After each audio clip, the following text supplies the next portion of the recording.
Olá pessoal, graça e paz, passando aqui mais uma vez para gravar o nosso vídeo, para a edificação das vossas vidas e também da minha vida.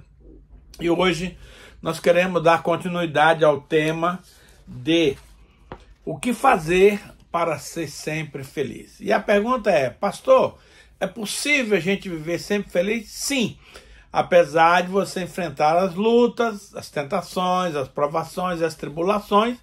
E hoje eu quero falar de um fator muito importante para que você possa ser feliz. Primeiro, você precisa ser excelente, perito naquilo que você faz, ser o melhor no seu setor. Mas antes de começar a ministrar, eu quero ter uma palavra de oração, pedindo a bênção, a direção de Deus para as nossas vidas. Senhor, nosso Deus e nosso Pai, te agradecemos, Senhor, por essa oportunidade maravilhosa que o Senhor nos concede de transmitir a tua palavra para o teu povo. E eu preciso muito, Senhor, da iluminação, da capacitação, da unção do teu Espírito Santo, para que aquilo que eu vou falar aqui seja algo poderoso, algo que venha para mudar as nossas vidas, para nos transformar, para nos trazer revelação, para que a gente saia da mesmice e entre no mover na unção do Todo-Poderoso. Senhor, nós também te pedimos que essa unção repouse sobre aqueles, Pai, que vão estar nos assistindo, que eles também nos assistam, iluminados pelo Espírito Santo, para que não sejam apenas ouvintes negligentes, mas operosos praticantes da tua santa e maravilhosa palavra. E hoje eu quero lhes falar da experiência dos jovens hebreus ali na Babilônia. Para tanto, eu quero ler no livro de Daniel, no capítulo 1, do verso 18 ao 20, que diz o seguinte: vencido o tempo determinado pelo rei para que os trouxessem, o chefe dos eunucos os trouxe à presença de Nabucodonosor. Então o rei falou com eles, e entre todos não foram achados outros como Daniel, Ananias, Misael e Azarias. Por isso passaram a assistir diante do rei. Em toda matéria de sabedoria e de inteligência, sobre o que o rei lhes fez pergunta, os achou 10 vezes mais doutos do que todos os magos e encantadores que havia em todo o seu reino. Veja bem, queridos, que experiência maravilhosa. Nós vamos ver depois o background dessa situação, o histórico, como esses rapazes chegaram nesse nível, mas o grande fato é que o rei chamou os jovens, não só esses 4 hebreus, mas também todos os estudantes daquela turma, para fazer uma enquete, perguntas, para avaliar o conhecimento que eles alcançaram nos anos de estudos ali em Babilônia. E a Bíblia diz que em toda matéria de sabedoria e de inteligência, sobre o que o rei lhes fez pergunta, os achou 10 vezes mais doutos do que todos os magos e encantadores que havia no seu reino. Querido, nós como cristãos temos algo maravilhoso. Nós temos um upgrade para o nosso conhecimento, que é a sabedoria do Espírito Santo habitando dentro de você e de mim. Então, é inaceitável que um cristão genuíno ele possa ser um camarada desconhecedor das obras do Senhor, da palavra de Deus, enfim, de toda a ciência e sabedoria, como aconteceu lá em Babilônia. Então, você que é um cristão, eu que sou um cristão, nós não podemos ser pessoas comuns, pessoas medianas.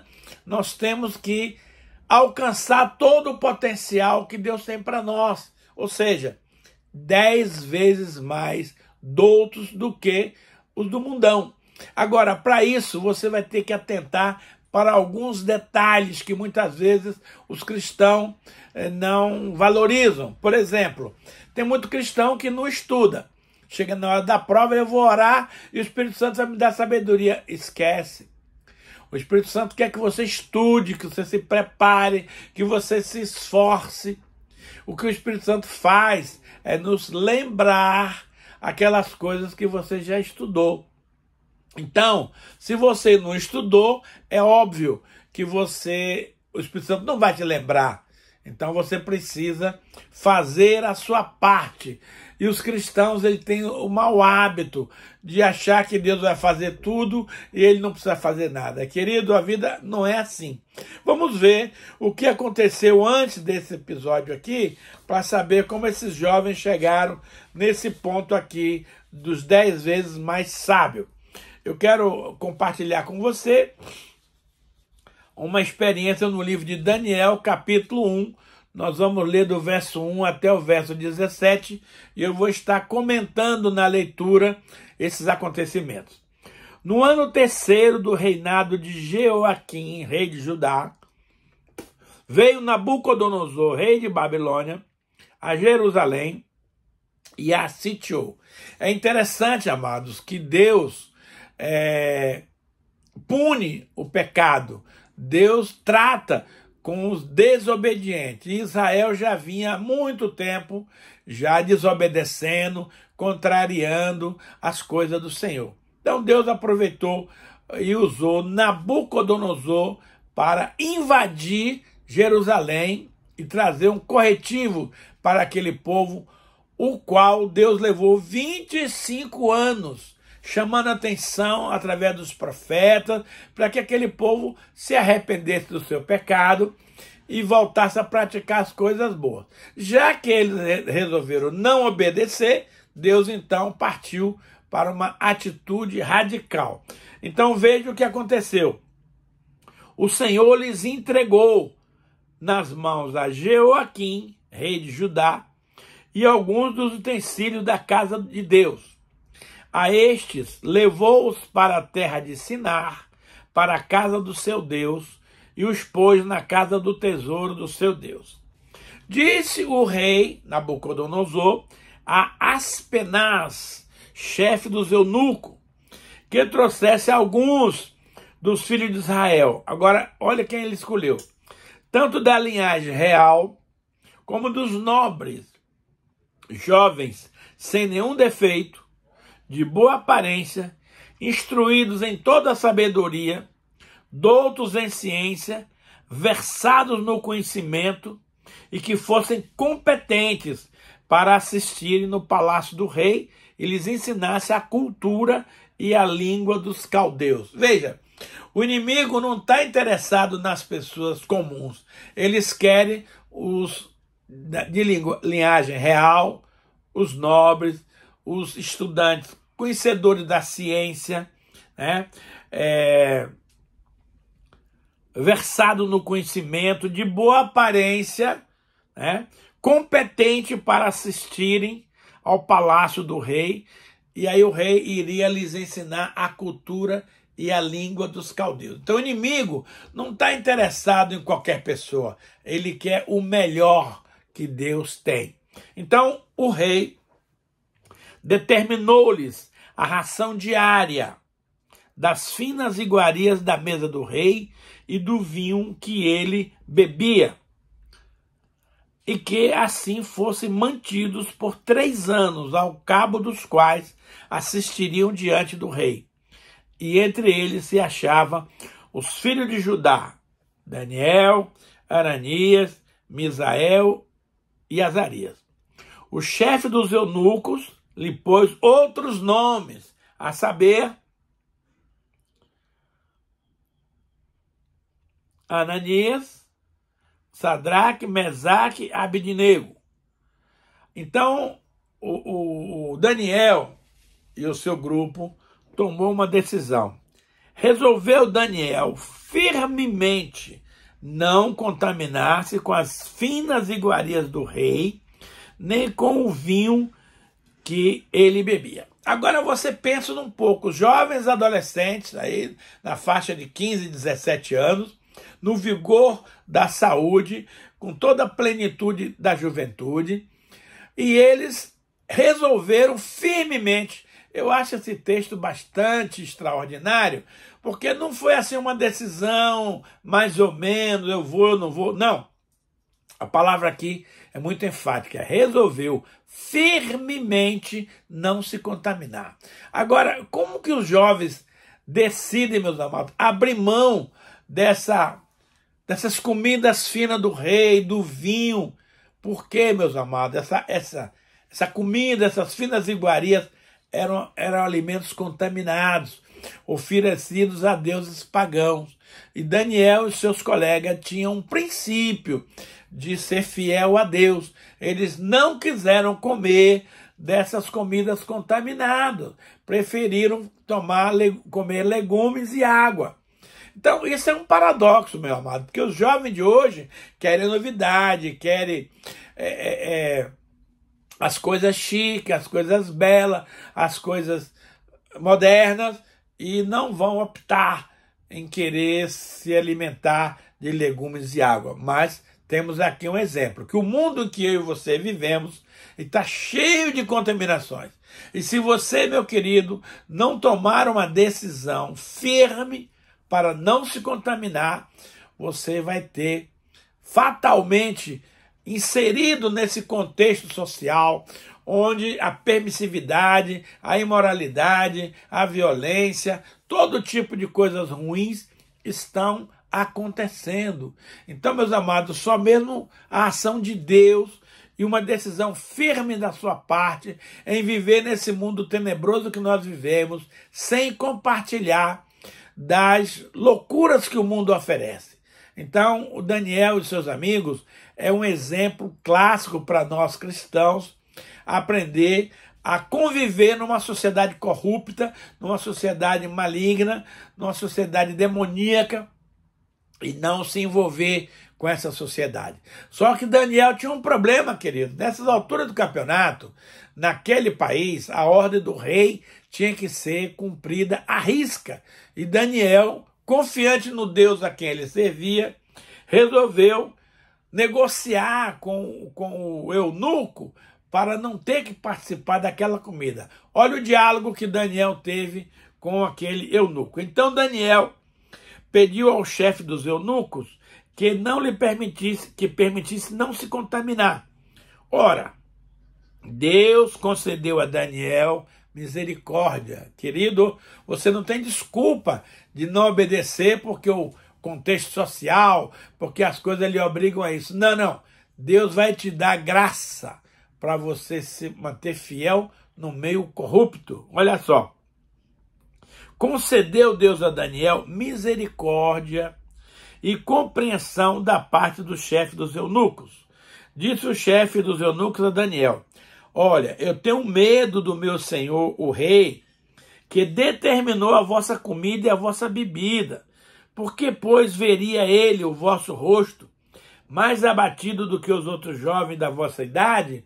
Então, essa foi a alegação do chefe dos eunucos, do Aspenaz, para não atender ao pedido de Daniel. Mas veja o que ele diz: assim poreis em perigo a minha cabeça para com o rei. Então disse Daniel ao cozinheiro-chefe, e a quem o chefe dos eunucos havia encarregado de cuidar de Daniel, Ananias, Misael e Azarias. Aí Daniel faz a proposta confiante que Deus ia respaldar essa proposição.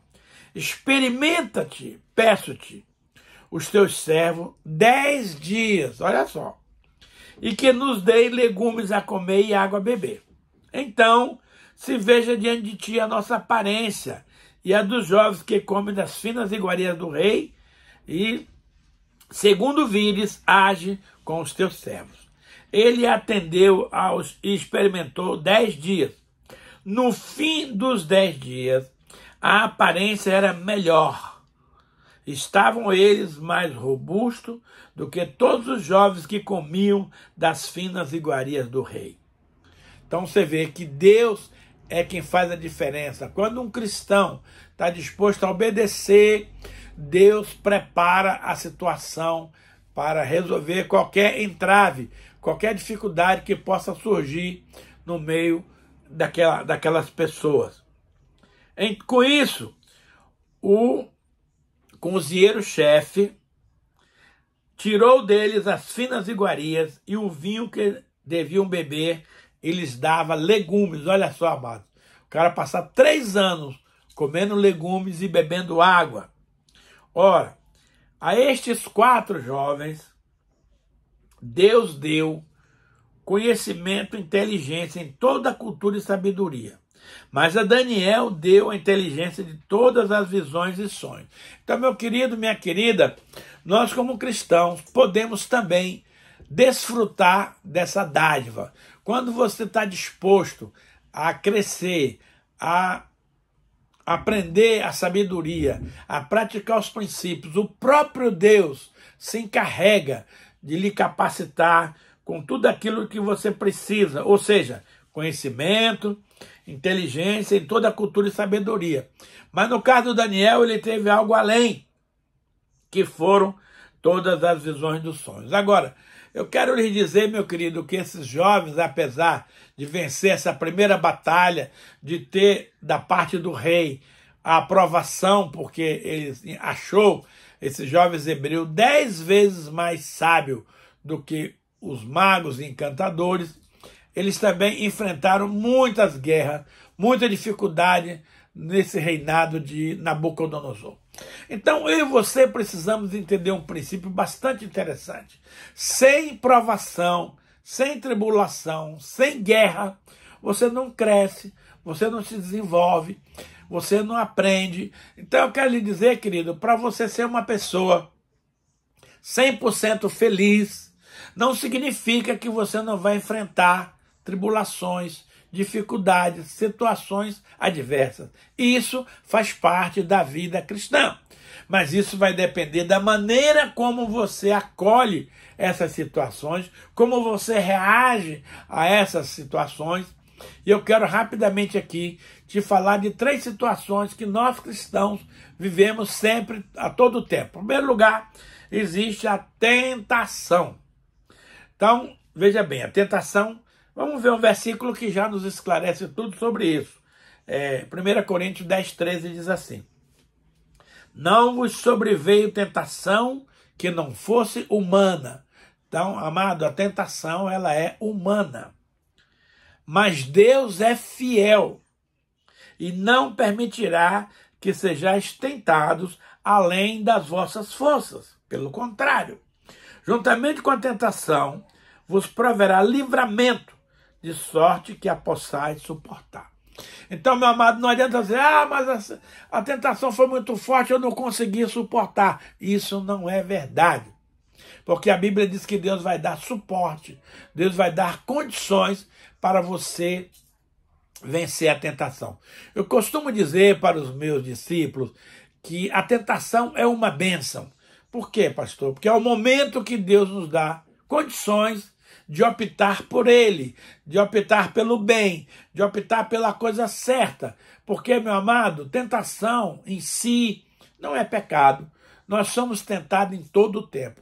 Mas nós temos dentro de nós o Espírito Santo que nos capacita para resistir à tentação. Aqui você tem que resolver firmemente não cair na tentação, porque o Espírito Santo vai te alertar, vai te dar condições para você passar por essa prova, por essa dificuldade.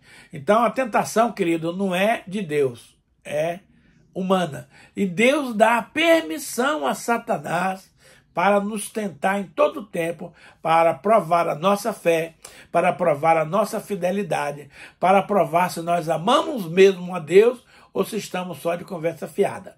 Então, a tentação é uma bênção, mas você precisa ficar esperto e não cair na tentação. Uma outra coisa que acontece com você e comigo é a provação. A provação, como o próprio nome diz, é uma condição de você ser provado. E nós vamos ver isso com tranquilidade ali em Tiago, capítulo 1, verso 2 e 4, que diz assim: meus irmãos, tende por motivo de toda alegria o passardes por várias provações, sabendo que a provação da vossa fé, uma vez confirmada, produz perseverança. Ora, a perseverança deve ter ação completa, para que sejais perfeitos e íntegros e em nada deficientes. Então, meu querido, você precisa alcançar um grau de maturidade tal que você venha a ter motivo de alegria o passar por várias provações. Mas, pastor, que história é essa? Como é que eu vou passar por provação com alegria? Primeiro, você precisa ter a perspectiva, ou seja, enxergar lá na frente o que está atrás da provação. Deus é fiel e Ele quer nos preparar para missões mais avançadas, para níveis de fé mais alta. Então, quando você passa pela aprovação, tendo a perspectiva da bênção lá na frente, você vai tirar de letra, como foi com Jesus, quando ele teve que passar pela ignomínia da cruz. Ele contemplava naquele momento os milhares e milhares e milhares de pessoas salvas. Então, aquilo proporcionava alegria para que ele passasse pela vergonha, pela dor, pela situação da crucificação. Então, Jesus contemplava lá na frente o resultado daquilo que ele estava vivendo. Então, eu e você também precisamos contemplar. A provação, amado, não é do homem e não é do diabo. A provação vem de Deus. Por quê? Porque a nossa fé, querido, precisa ser provada. E nós só conseguimos provar a nossa fé se passar por uma provação e for aprovado.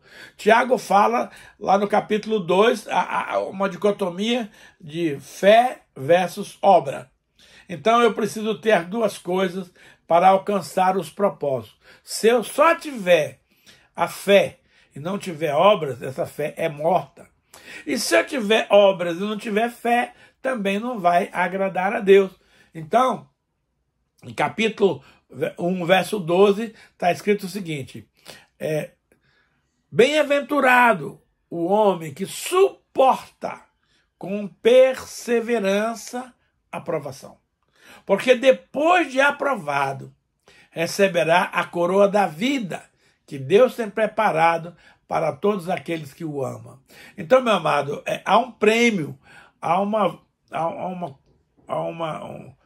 galardão para mim e para você quando nós somos aprovados na provação. O problema, meu querido e minha querida, é que muita gente boa não consegue ser aprovado na hora da aprovação. Tem muita gente que desiste, tem muita gente que retrocede, tem muita gente que dá para trás, e aí ele não teve a sua fé aprovada. E como tal, ele não vai receber a coroa da vida. Então, quando Deus nos manda provações, ele sabe o que está fazendo e por que está fazendo. Então, cabe a mim e a você entender essa provação, pedir graça, pedir sabedoria ao Espírito Santo para vencer. Porque, querido, você não vai vencer a provação na sua força, na sua sabedoria, na sua inteligência. Jesus disse: sem mim nada podeis fazer. Então não se entristeça, não fique chateado quando você estiver passando por várias provações. Pelo contrário, agradeça ao Senhor por esse momento. Agora, a provação também vem no limite, amado, que você pode suportar. Mas vamos ver aqui uma outra coisa que vem além da tentação, que é humana, da provação, que é divina, algo chamado tribulação. Ah, essa aqui é braba. É a mais difícil, é a mais complicada. E você e eu precisamos entender por que Deus permite isso, qual o propósito. Então nós vamos ali para 2 Coríntios, capítulo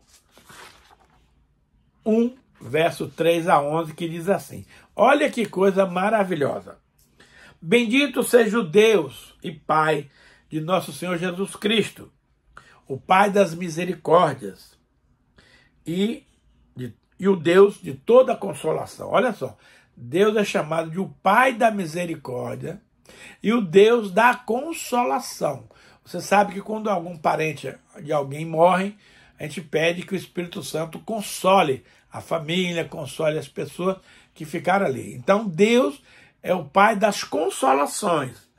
Agora, olha o que ele nos ensina nesse capítulo. É Deus quem nos conforta em toda a nossa tribulação, para podermos consolar os que estiverem em qualquer angústia, com a consolação com que nós mesmos somos contemplados por Deus. Então, Deus nos dá um consolo, um escape, um refrigério numa tribulação com um propósito, para você poder consolar a outros amigos, discípulos, amigos que estiverem vivendo nessa situação. Como que você pode consolar alguém se você nunca foi consolado? Então Deus nos consola a nós para que nós possamos consolar outros. Ele continua. Porque assim como o sofrimento de Cristo se manifesta em grande medida a nosso favor, assim também a nossa consolação transborda por meio de Cristo. Mas, se somos atribulados, é para o vosso conforto e salvação. Se somos confortados, é também para o vosso conforto, o qual se torna eficaz, suportando vós com paciência os mesmos sofrimentos que nós também padecemos. A nossa esperança a respeito de vós está firme, sabendo que, como sois participantes dos sofrimentos, assim o sereis na consolação. Porque não queremos, irmãos, aí agora vem um exemplo prático. Assim como foste participante do sofrimento, assim serei na tribulação.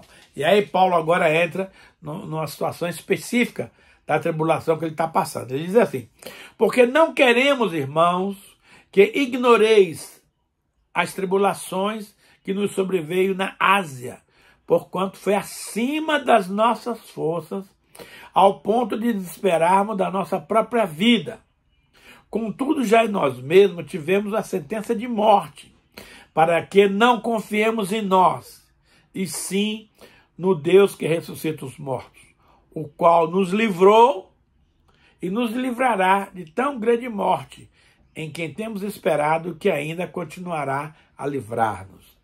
Ajudando-nos também vós com as vossas orações a nosso favor, para que por muito sejam dadas graças ao nosso respeito, pelo benefício que nos foi conseguido por meio de muitos. Veja bem, Paulo está dizendo aqui que a tribulação, ele vem acima das nossas forças. Enquanto a tentação não veio acima, a provação não veio acima, a tribulação vem acima das nossas forças. Para quê? Isso aqui que é importante. Ao ponto de desesperarmos da própria vida. Então a gente chegou aqui ao fim, não vai dar mais, eu vou desistir. Infelizmente a morte está chegando, não tem saída. Aí Deus vem e ele ensina assim: contudo, já em nós mesmos tivemos a sentença de morte. Esse negócio aqui não tem mais saída. É fim de linha. Para que isso, irmãos? Para que não confiemos em nós. Por nós já era. E sim no Deus que ressuscita os mortos. Quando você chega no fundo do poço, consciente que não tem mais saída, que você não tem mais solução, Deus vem e te pega pela tua mão e te tira da tribulação e te traz de volta à vida. Isso é maravilhoso, porque nós humanos, irmão, temos uma coisa chamada orgulho. Nós achamos que somos melhor do que os outros, né? E o nosso orgulho, a nossa vaidade, a nossa prepotência, acha que é você que faz tudo, querido. Você e eu não fazemos nada. Nós dependemos de Deus para respirar, para tomar água, para comer, para dormir. Em tudo, meus amados, nós precisamos de Deus. Então deixa de ser orgulhoso achando que você é alguma coisa. Na tribulação, você chega à real conclusão de que você não está com nada, que você por si mesmo não pode nada e que nós precisamos desesperadamente de Jesus. Mais uma vez eu te lembro aqui, João 15:5. Sem mim, nada podeis fazer. Então, nós cristãos temos que ser realistas e entender que a nossa sabedoria, a nossa suficiência vem do Senhor. Então, na tribulação, você chegou à conclusão que você chegou no fim. Para mim não dá mais, para mim já era. Deus fala, tá, então agora é a minha vez. Você sabe que quando alguém está no hospital, num estado de saúde complicado, às vezes o médico chega para você e diz assim, querido, aí só Deus. Pronto. É a dica para você orar e Deus fazer um milagre. Porque quando não dá mais para os homens, aí é a vez de Deus agir, de Deus interceder, de Deus interferir. Então, meus amados, a tribulação tem esse grande propósito de nos fazer reconhecer a nossa miséria, o nosso estado pecaminoso, de fragilidade, de incapacidade. E nesse momento você eleva os olhos para os céus e pede ajuda do Senhor. Foi o que aconteceu com Jonas na barriga do peixe. Ele viu que ali era o fim, que não havia mais saída para ele. E ele aí lembrou-se do tempo que ele ia ao templo. E aí ele orou. Falou, Senhor, eu quero voltar a ver o teu templo. Me tira dessa situação aqui que eu vou pregar em Nínive.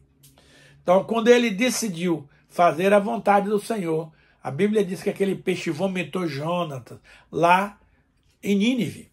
E aí ele foi fazer a missão a qual ele estava fugindo e não queria fazer. Então, meu amado e minha amada, você não precisa passar por essas tribulações para se submeter, para obedecer, para chegar no ponto que Deus quer que eu e você cheguemos. Então, seja inteligente e comece a concordar com a vontade de Deus desde logo, para que você não precise passar por tudo isso. E rapidamente eu quero falar ainda de umas experiências que esses rapazes, Sadraque, Mesaque e Abednego, tiveram de passar pela fornalha. O rei Nabucodonosor mandou construir uma estátua de ouro da sua pessoa e convocou todo o reino para inaugurar a estátua, e todos deviam se ajoelhar diante da estátua para render homenagens. E aqueles meninos resolveram não se dobrar para aquela estátua. Então alguém foi avisar o rei. O rei mandou chamá-lo e falou, olha, eu vou mandar tocar tudo de novo e você se ajoelha. Os rapazes falaram assim, o rei, não precisa perder tempo. Nem toque nada, porque nós não vamos nos ajoelhar diante dessa estátua. Então o rei falou, pois bem, eu quero ver qual é o Deus que vai tirar vocês da minha mão. E aí ele falou, rei, nós não precisamos provar nada para você. Mas o Deus a quem nós servimos, se ele quiser, ele nos livrará da fornalha de fogo. Mas se ele não quiser, saiba que nós vamos para a fornalha numa boa, não tem problema nenhum. O rei ficou muito furioso, muito irado, e mandou aumentar aquela fornalha 7 vezes mais, e mandou jogar aqueles meninos dentro da fornalha. De repente, ele olha na fornalha e falou, mas espera aí, nós não lançamos na fornalha 3 jovens? Mas lá tem 4. E o quarto é como parecendo um filho do rei. Aí o rei ficou impactado, porque o fogo não causou nenhum mal para aqueles rapazes. Eles estavam passeando dentro da fornalha como se estivessem no ar-condicionado.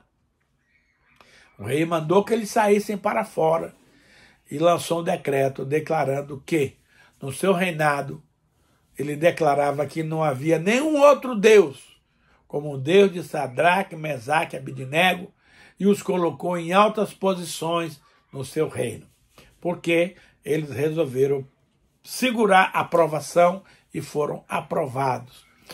E também o Daniel não escapou. Daniel era um homem íntegro, ele passou por 4 impérios Medo-Persa, e em todos ele era primeiro-ministro, porque ele era um cara inteligente, capaz, justo e não era corrupto. Então os colegas dele queriam tramar um meio para pegar Daniel no contrapé. Aí chegaram à conclusão que Daniel não ia pisar na bola. Aí um falou assim, não, mas peraí, esse cara é fiel ao Deus dele, vamos criar uma coisa aqui que possa pegar ele pela sua fé. E aí eles criaram um decreto e o rei assinou, dizendo que no período de 30 dias, qualquer pessoa que fosse pega fazendo oração a outros deuses que não fosse o rei, seria lançado na cova dos leões. Foram lá na casa de Daniel, 3 horas da tarde, a janela estava aberta, Daniel estava orando, como ele sempre fazia. E aí denunciaram ele ao rei, e o rei ficou muito preocupado, porque o rei amava Daniel e não queria lançá-lo na cova dos leões. Mas a lei Medo-Persa não podia ser anulada, mesmo que o rei quisesse, não podia. E o rei se viu forçado a lançar Daniel na cova dos leões. Naquela noite o rei não dormiu, e às 5 da manhã ele acordou depressa e foi lá na cova dos leões e gritou de longe, Daniel, servo do Deus Altíssimo, dá-se-ia o caso do teu Deus ter te livrado dos leões? E Daniel respondeu, o rei vive para sempre, eu estou aqui, rei, vivo e salvo. E o rei ficou impactado com aquilo. Mandou tirar o Daniel da cova dos leões e lançou aqueles amigos de Daniel que tinha feito o decreto, que tinha promovido essa situação. Eles foram todos devorados pelos leões. Então, querido, Deus permite essas coisas. Deus poderia ter livrado Daniel da cova dos leões? Podia, mas Deus preferiu estar lá com ele e livrá-lo dentro da cova. Deus não podia livrar o Sadraque, Mesaque e Abednego da fornalha? Podia, mas ele não livrou. Ele preferiu estar dentro da fornalha com os rapazes. Então eu quero te dizer, meu amado, que vale a pena você e eu vencermos as provações para receber depois a coroa da glória. Vencermos as tribulações, reconhecer que não somos nada. Porque numa coisa ou noutra, se Deus não te livrar do problema, ele vai estar com você no problema. Então isso é maravilhoso e nós agradecemos muito a Deus por isso. E para encerrar, nós vamos falar aqui de como nós devemos servir a Deus. Em Colossenses 3, 22 a 24 diz assim, servos, está falando contigo e comigo, obedecei em tudo ao vosso Senhor segundo a carne. Ele aqui não está falando de Deus, está falando dos homens, dos patrões, das empresas.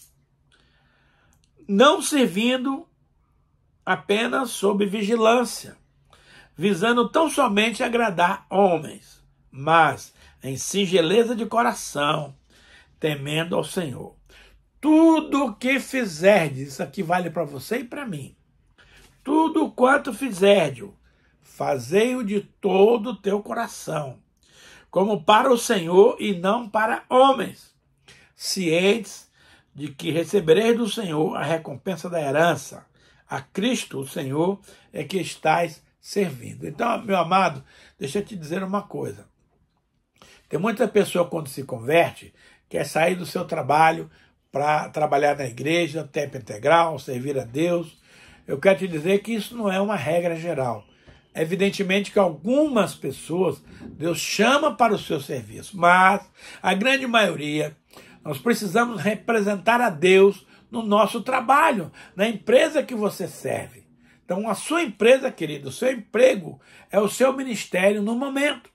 É lá que você precisa servir a Deus, dando testemunho para o seu patrão, para os seus colegas, ao Deus que você teme, ao Deus que você serve. Então, se você servir a Deus no seu emprego, no seu trabalho, de maneira íntegra e maravilhosa, Deus vai lhe recompensar 100 vezes mais. Agora, tem pessoas, irmãos, inclusive crente, que na frente do patrão é aquela beleza, trabalhador, dinâmico, quando o patrão dá as costas, ele começa a enrolar, começa a trabalhar com corpo mole, e isso não agrada a Deus. Olha o que ele diz aqui. Vou ler mais uma vez aqui. Servos, obedecei em tudo ao vosso Senhor, segundo a carne, ao patrão, não servindo apenas sob vigilância, visando agradar aos homens, mas em singeleza de coração, temendo ao Senhor. Tudo quanto fizerdes, olha só, fazei-o de todo o coração, na excelência do seu trabalho, como para o Senhor e não para homem. Então você está servindo na sua empresa onde você trabalha, não é o seu patrão, é a Deus. E ali Deus está lhe observando, o patrão está lhe observando, e você tem que saber que é do Senhor que você vai receber a recompensa da herança. Então, a Cristo, o Senhor, é que está servindo. Então, meu amado, vamos pôr no nosso coração o desejo de ser fiel a Deus, aonde Deus nos colocou. Se é numa empresa secular, amém. Se é na igreja, amém. Mas o que eu e você não podemos fazer é ser incompetente, negligente e fazer a obra do Senhor relaxadamente. Também fazer a obra do patrão relaxadamente é tão grave quanto a do Senhor. Eu quero orar, ter uma palavra de oração. Pai, muito obrigado por essas experiências aqui relatadas com os teus servos.